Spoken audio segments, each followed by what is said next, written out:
जवानी के होए दहो मनवा से मनवा के जुड़े दहो जवानी के होए दहो मनवा से मनवा के जुड़े दहो आज सुते न चतरिया तान की टूट जाए राजा जी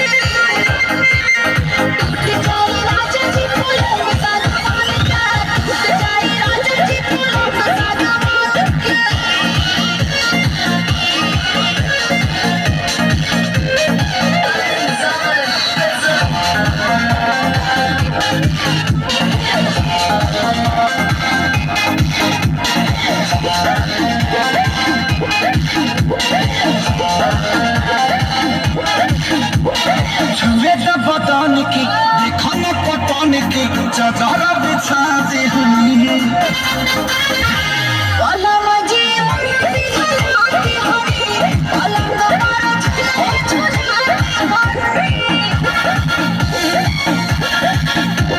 छुए तो बदन की देखो न पटन की चादर बिछा दे हनी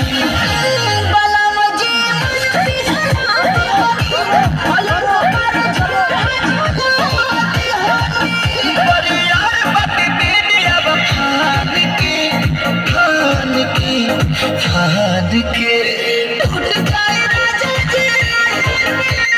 टूट जाए राजा जी बोलो मसाला पान का टूट जाए राजा जी बोलो मसाला पान का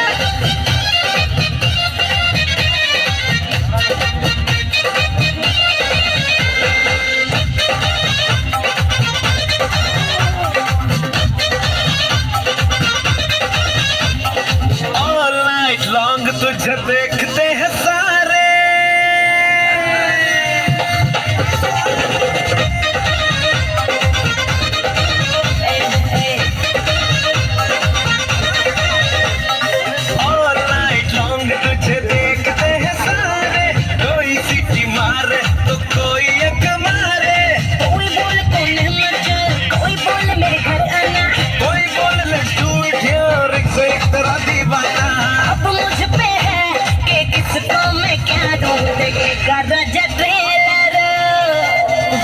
देखेगा राजा टेलर के पिक्चर दिखा दूं देखेगा राजा टेलर के पिक्चर दिखा दूं देखेगा राजा टेलर के पिक्चर दिखा दूं